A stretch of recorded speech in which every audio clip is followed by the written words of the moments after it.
Hi everyone, welcome to this talk on student life. Thank you so much for listening. I'm Molly, one of the outreach ambassadors from Newcastle. I studied French and psychology at Newcastle and now working as an outreach ambassador there as well. I've got Phoebe here as well. Do you want to introduce yourself, Phoebe?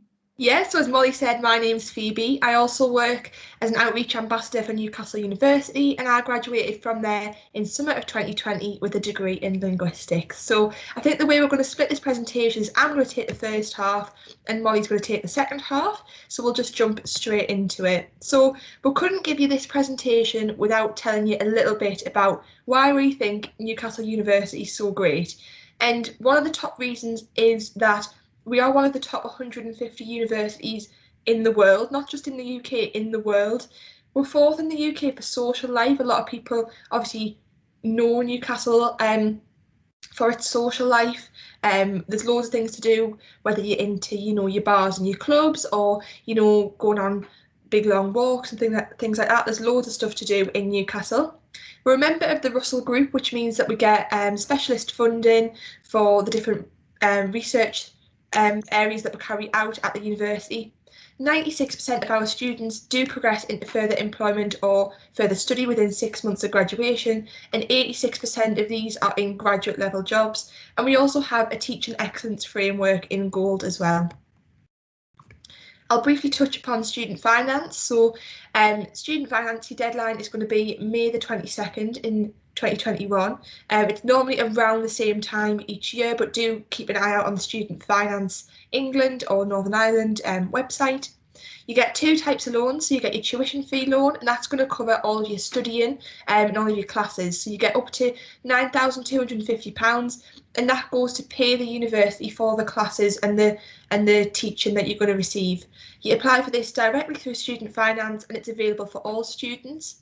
You get your maintenance loan as well, and that's going to cover things like your daily living costs. You can see a couple of examples there of rent, food and stuff like that.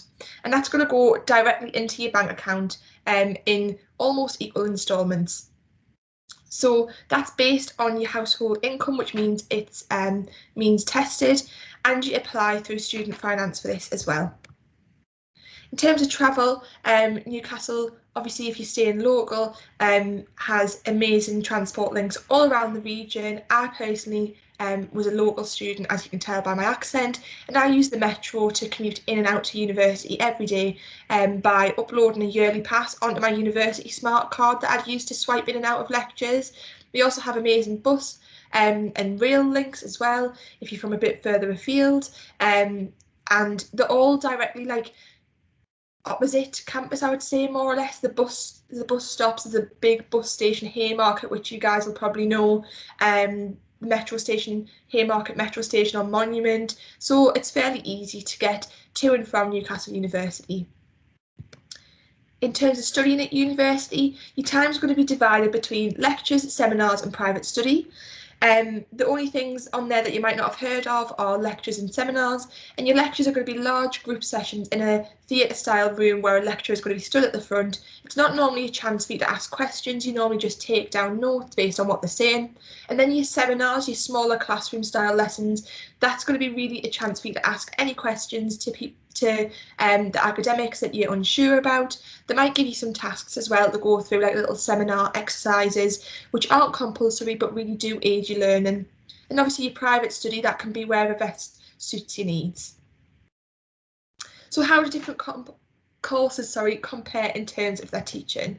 Well, if you look here at history compared to dentistry, you can see that history is going to be made up, especially in your final year, of 86% of independent study compared to your 14% of lectures and seminars. So they're really expecting you to put your time back into independent study, further research on all the topics that you've learned. You can see in dentistry, this is kind of mirrored within the first and second year, but as you go into your third, fourth and fifth year, you're going to have placements built into that as well. It's going to make up nearly half of your time. At university, you do study in modules, so each year you kind of can choose various modules, apart from in stage one. Stage one, you're going to have compulsory modules, which means that you have to do a certain set of modules, and that's to really get everyone up to the same standard of academic work from whichever background you've come from whichever exam board you did at GCSE or A-level or anything like that. At stages 2 and 3, you're going to get more flexibility and choice. You're going to be able to pick areas that are most interesting to you. And a top tip here is that there's more flexibility on your combined honours courses, which you can go on our website and have a little look at as well. It's a really good option to consider if you're struggling to pick from a lot of different subjects. In terms of assessments, again, this is going to differ between universities and courses. You might have things such as exams, practicals, group work, coursework, online tests, presentations, field work.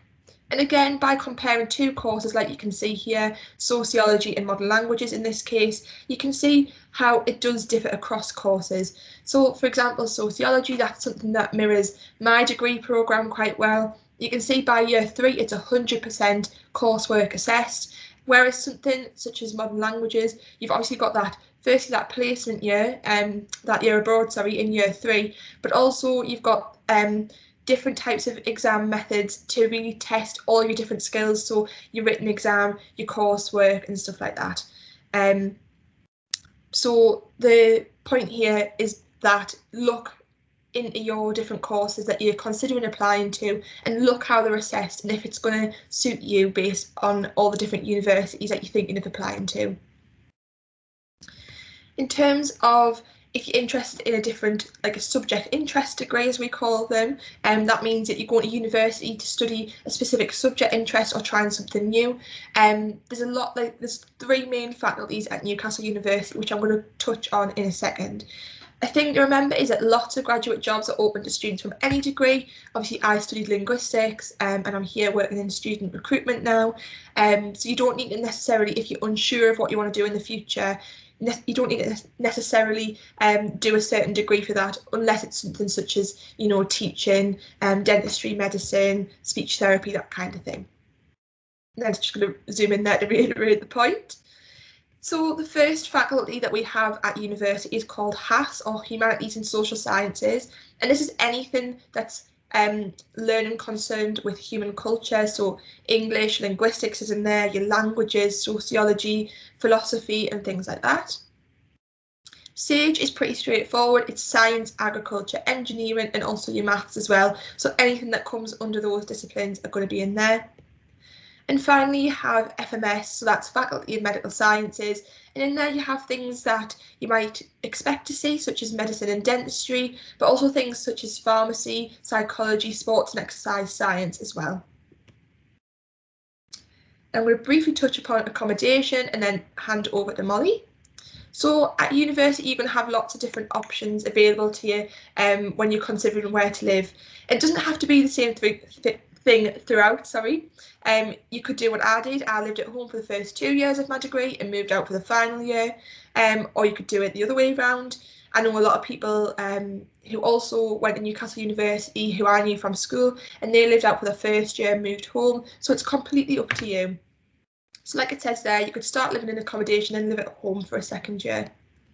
In terms of living at home, if you live close enough to commute, living at home is a really great option. I didn't find that it affected my social life or studies at all.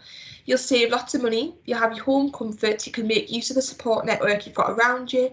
And I liked it because there was no distractions for working, so I really had a clear boundary between lectures, uni time and socialising with friends, and then coming home and knuckle down on some work a little bit. So you do have the best of both worlds there.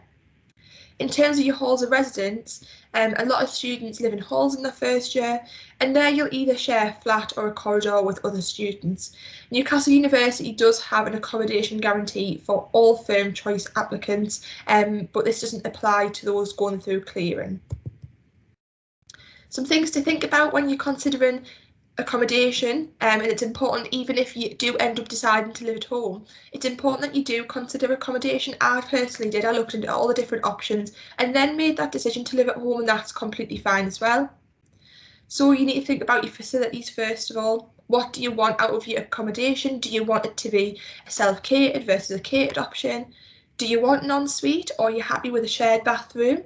Do you want added extras like games rooms, gyms, bars and cinemas, which are going to push the cost of your accommodation up? Those are all things that you need to consider and maybe look into. You need to think about your location as well. So you can see on this map here, all the little blue houses are our undergraduate accommodation sites. They're all 10 to 15-minute walks from campus, apart from St Mary's College, which is no longer existing now, they closed it. So you can see it's nice and central. You guys know Newcastle, I'm assuming, fairly well if you're local students, and you can see that all of them are really close, not only to Newcastle University's campus, but also the city centre as well, which I think is the best thing about Newcastle University, that everything's really central in terms of your learning, but also your commuting, and also the town centre itself. In terms of cost, there's a couple of examples here. You can see Castle Lees is there. That's catered, and it's going to be from £142 per week, but you're going to get your meals Monday to Friday. Compare that with something like Park View. That's our brand new accommodation site, and an option there, self-catered and en-suite.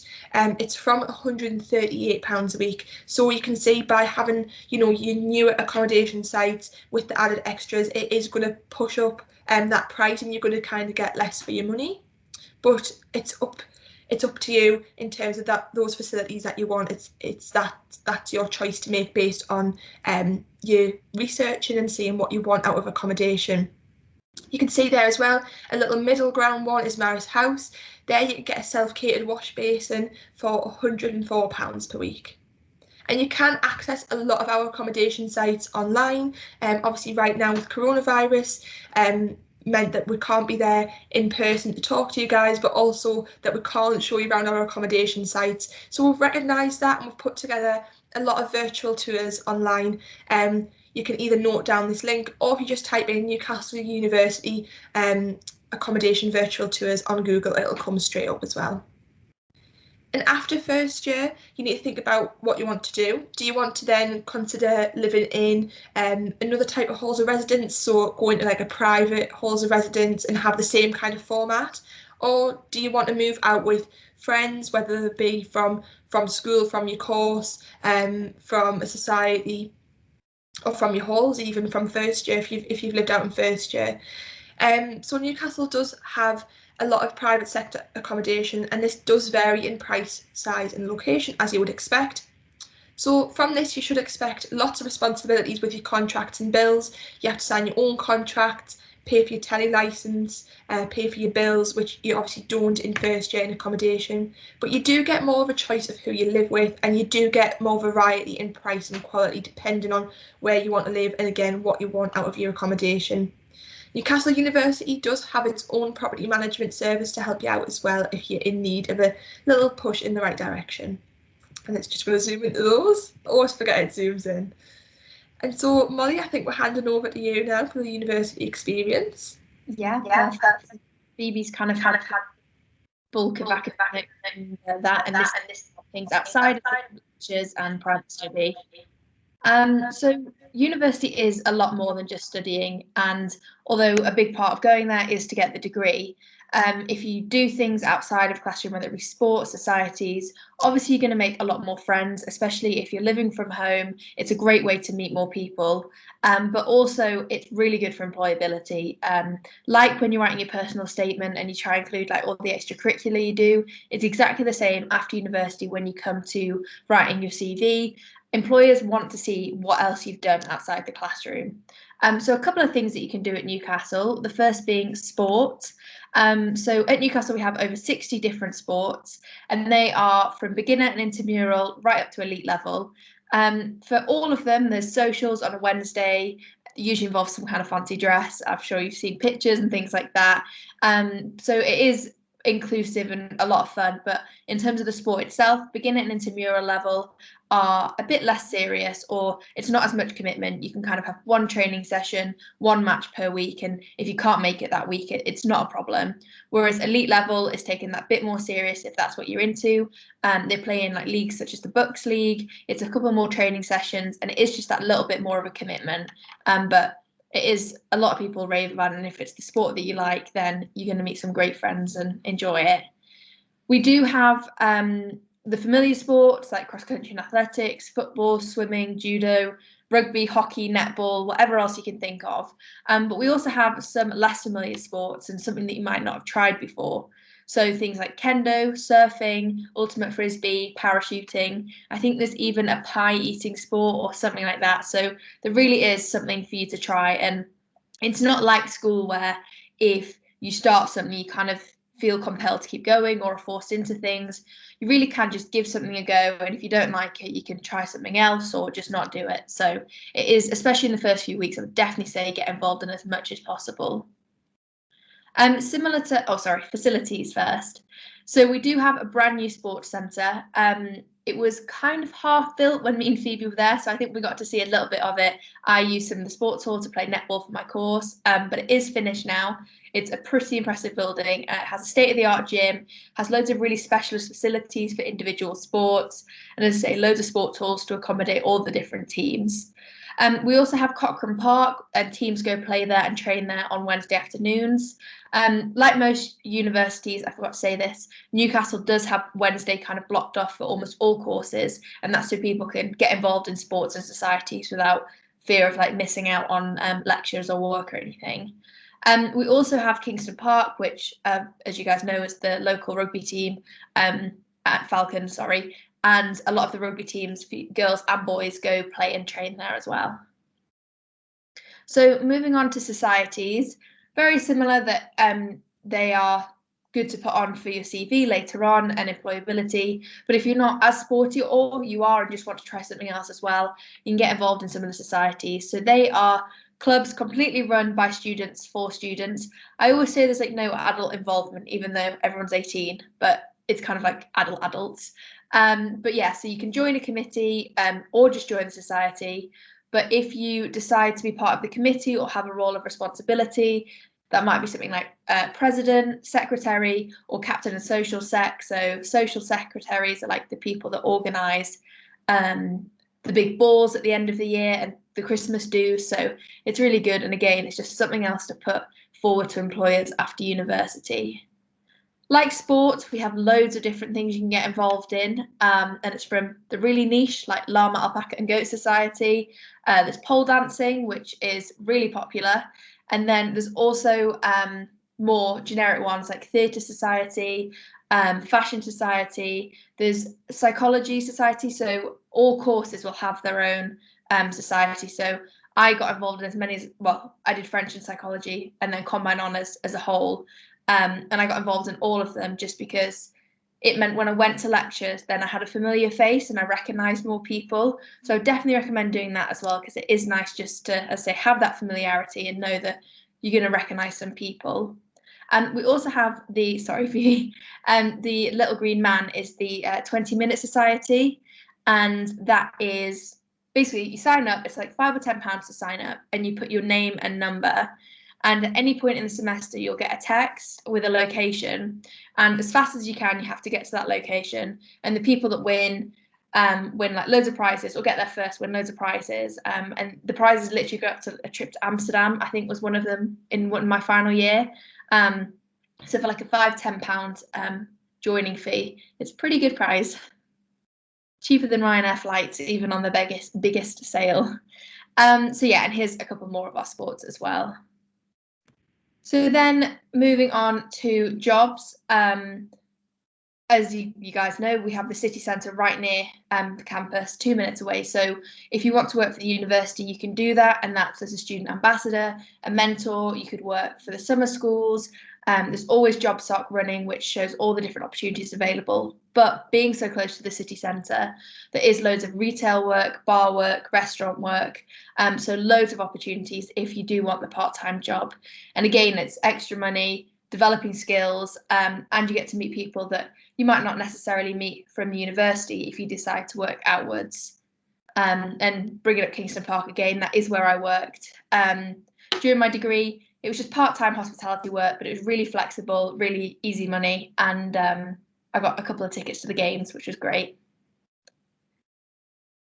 Studying abroad is compulsory for one-language students, but it is also available to pretty much every single course, even if it isn't a language. I took a year abroad in my third year, and I went to France and taught English at high school. There's also work placements as well that you can do within the UK, and you can also go work abroad. And as I say, it is available not just to language students, but pretty much every single course at Newcastle. And I think the support is phenomenal as well. I don't think many universities offer the same amount of support, but also kind of push to go do these opportunities. So I would definitely recommend having a look. If you've thought about doing a year abroad or a work placement, have a look at the support Newcastle offers, because it is really great, including insurance as well. The example, I think, is me. It is. So to say, I did a year abroad in France as an English language assistant at high school. And it was amazing. I got to travel all around to Barcelona, Annecy. I went to Chamonix and did like a road trip around the mountains, which was really beautiful. But I also met loads of people. My language skills improved a lot. It was a year doing something that wasn't education. I never took a gap year, and so I'm not saying it was exactly like that, but it was really nice just to do something a little bit different. And again, going back to it, it's just something that I can always put on my CV now or talk about in an interview. So again, I would definitely recommend having a think about doing something like this and seeing the opportunities Newcastle can offer. As I say, so if you don't want to go abroad, you can do a work placement like within the UK. Exactly the same, experience in your chosen field, opportunities to learn skills to put on your CV. But the biggest pull is you might be offered a graduate job from it. So in final year, there's always that little stress that you need to find a job afterwards and get the job that you want. But a lot of students do take a work placement and are directly offered a job for when they leave. So that pressure is taken off completely for final year. And the example here, I think, is one of our previous outreach ambassadors. And she worked at Nike, Lydia, and she did a year-long placement in football team sales. But it wasn't just a sit at the desk kind of job. She got to run events at St George's Park. She even went to Barcelona for the Champions League, which I'm very jealous about. And she ran the first ever under-10s Nike World Cup Festival. So you can see, as I say, it's not just a sitting at home kind of job, sitting at a desk job. You can really pick anything you want to do. I know there's people that went to work for like Chester Zoo, people that work for Pfizer, is in the big vaccination company at the minute.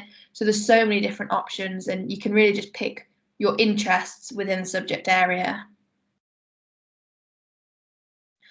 So we don't just bring you to university and leave you. Whether you move away or you do decide to stay at home and commute and do it that way, it is still a big adjustment regardless. And so student support was probably something that I didn't look at when I was looking at universities. It didn't seem that important. And then once I got to university, I was fortunate that Newcastle had really good support, but it was, as I say, fortunate that it did. It wasn't something that I'd thought about, but really did use once I got to uni. The big one I would say is the careers service. So Newcastle's is an award-winning career service, and it goes from the little things like they put on talks with like alumni and creating those links, to CV supports, checking your CV through, checking cover letters, and that can be bringing it back and back as you try for different jobs and changing it slightly, and they'll check through it. They put on loads of like interview practice, mock interviews and things like that.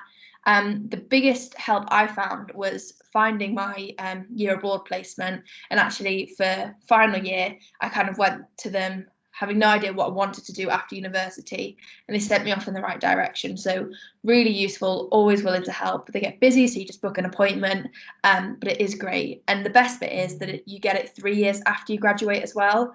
So myself and Phoebe, if we need their support, we can still have the exact same help as we would have done if we were still at uni, which I think again just takes that little pressure off for trying to find a career straight after university or getting the right career, because you know you will still have that support 3 years down the line. Personal tutors is another support, and that's for wellbeing and academics. So no matter what degree you study, you are given a personal tutor, and it's an academic member of staff from your school. So I did French and psychology. Mine was within the modern languages department, and they're there to help you with any academic concerns, whether it be a late deadline, if you don't understand something, if you don't like your module and you want to change it, even if you don't like your course, they'll be there to help you. And if you feel like you have that relationship, they're also there to speak about any personal concerns you might have. And they're really useful, but the person that I found the most use, sorry, Phoebe, was my mentor. So in first year, you'll be given a mentor, and that is someone either in second or final year from your degree program, and they sign up to do it. So they're not there begrudgingly or don't really want to help. They really do. And it was, as I say, it's the person that I found the most useful in the first few weeks starting uni, because obviously it's things like how to adapt to university life. If you're struggling with any work or doing things, they've been through the exact same thing. But I spoke to mine, literally if I was lost, I'd just send them a text. And if they had a free period sounds like school. If they had like no lectures, they would come find me and take me to my building. Or if not, just send me text and give me directions. And so it's just nice to have that friend there, or just kind of that support system when you first start, of someone that you know you can rely on to kind of help you out. And then student wellbeing is probably the thing you think about when you have student support. And it's a whole wide range of information and guidance and help. And it's across all students, and it's 24/7 for a lot of things. So I know there's a nightline, the student union run things as well. But some of the other things that can help with is financial difficulties or support, counselling and mental health, disabilities, specific learning difficulties, and then other things like international students coming over, faith, health information, and just general well-being. And it's, as you can imagine, in the past few years, it's stepping up more and more, and you can get involved in it, help in any way that you want. And the student union really does have a big push in this as well. So that's pretty much everything. Just a last few things. So applying to university is a big process, but you're absolutely not alone. And you've got your teachers, you've got people in years above, things like UniBuddy, the student room are all really good places to go speak to people, current students, and get a feel for the university you want to go to. Newcastle does have UniBuddy, so we have like students that are in different courses, and you can have a look on the website if you just type in Newcastle UniBuddy and find someone that does the course right now that you're looking at. You can study more than one subject. I am evidence of that. I did French and psychology, as I've said many times. And you can also our advice would be to get your application in early as possible, so you can reduce the stress, go back to focusing on your studies, and wait for hopefully all the offers to come in for you. Scholarships and bursaries, they do differ from university to university, so this is kind of just about Newcastle, but we have some that are based on your household income, and I think you can get £1,000 or £2,000 per year depending on your income. The eligibility criteria is online, but there's loads of other scholarships and bursaries available as well for academic, sport performance, bursaries just in general. I can't even think now, my mind's gone blank, but all of them are online and you can see. And if you think you're remotely eligible, definitely just get in touch with our finance team. They'll be more than happy to answer any questions. There's no stupid question. If you think you're eligible, go for it. It's nice to have that little extra bit of money. And remember, as Phoebe said at the beginning, you do have your tuition fee loan and maintenance loan as well.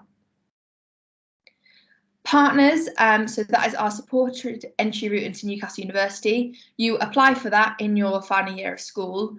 And if you meet certain criteria, and again, all of this can be found on our partners website, and you complete our free summer school, which is about a week long, then you are given, or you might be given a lower conditional offer, and that could be up to 3 grades lower. So let's say you were applying to medicine, and that's 3 A's. You could be offered 3 B's. It does vary from course to course in just how many grade reductions it is, but 2 or 3 is the kind of average it is, so definitely worth having a look. And it obviously takes the pressure off for A levels, but also throughout university you're given so much support from the partners team, including like first look at jobs, support, getting keynote speakers in and things like that. So it's definitely worth having a look at, and as I say, the grade reduction will be an added bonus. So keep in touch. Here's all our various social media. On our Instagram, we do get on stories. There's a lot of things about applications and what's going on with Newcastle University, and coming as open days start opening up again, whether it be virtual or in person. You can find out all about that. But otherwise, I hope it's been useful. Thank you so much for listening, and good luck with everything. Thanks, Phoebe.